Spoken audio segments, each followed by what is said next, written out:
Good morning साथीभाइहरू है। अब चाहिँ आज पनि मैले त हल्का हिँड्दै गइदिएको। कोही जग्गा चाहिँ यस्तो छ है। अन्त बेसी सिटी पनि छैन, ठिकैको। यो पछाडि चाहिँ यो पहेँलो देख्दै गरेको त्यहाँनिर हाम्रो रुम हो। त्यसको उतापट्टि गरमको कुरा गर्नु पर्दाखेरि चाहिँ नि बेङ्गलोरको मौसम दामी दामी दामी भन्छ कि एकदमै दामी क्या यताको मौसम। अब अहिले 10:30 बज्यो दिउँसोको, बिहानको 10:30, तर गरम छैन, फिल भएकै छैन। यति बेला सिलगढीमा हुनु हो भने आमामा यता यता यता कता कताबाट चाहिँ अब पसिना निक्लिसक्थ्यो होला भन्ने कुरो चाहिँ अब मैले फिल गरेको छु है।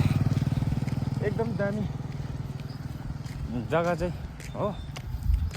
अन्त हल्का ठन्डा ठन्डा चिसो, दादाहरू पनि आउँदैछ। बाई ए भाउजूहरू गयो ड्युटी हो। म चाहिँ किन हिँड्दै गएको भने चाहिँ अब यहाँ हेर्नुहोस् ल, भाउजूहरू चाहिँ लेफ्ट जान्छ यहाँबाट। हामी चाहिँ जानुपर्ने यता राइट हो त। अन्त त्यो भएर चाहिँ वे अलिकति मिल्दैन। अन्त भाउजूको पनि 11 बजीदेखि ड्युटी अरे। अन्त यहीँ 11 बज्नु आँट्यो। अन्त मलाई सधैँ चाहिँ मलाई दादाले पुऱ्याइदिन्थ्यो, मलाई पहिला दोकान पुऱ्याइदिन्थ्यो, त्यहाँबाट फर्केर आएर चाहिँ भाउजूलाई पुऱ्याइदिन्थ्यो। तर आज अलिकति ढिलो भएको कारणले चाहिँ म हिँडेर जाँदै गर्छु, तिमी भाउजूलाई पुऱ्याएर आऊ भनेको कि। अन्त यो रोड चाहिँ सिधा गएर उहाँ तलमा इन्ड भएको छ, इन्डिङ रञ्जनी रोड। अन्त यो रोड चाहिँ जान्छ तपाईँको मेन बेङ्गलोर सिटी जाने बाटो चाहिँ यो हो। अलिक पर गएर चाहिँ मेन रोड भेट्छ, हाइवे नै होला। हामी चाहिँ यता जानु पर्यो अब हो।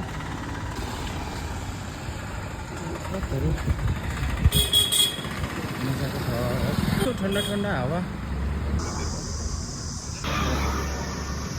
10-11 बजीतिर पनि यो यतिको ठन्डा फिल गरिरहेको छु मैले है। अन्त साथीहरूले भन्दै थियो सिटीमा हेभी गरम छ अरे भनेर। म भएकोमा आइदैन, हेभी गरम छ भन्दै थियो। अब त्यता गइरहेको छैन हो, जानुपर्छ। बोलाउँदै थियो साथीभाइहरूले, घुम्न आइज भन्दै थियो। अब म आएको कति पनि भएको छैन, कहाँ घुम्न जानु नि। एक दिन जाउँला।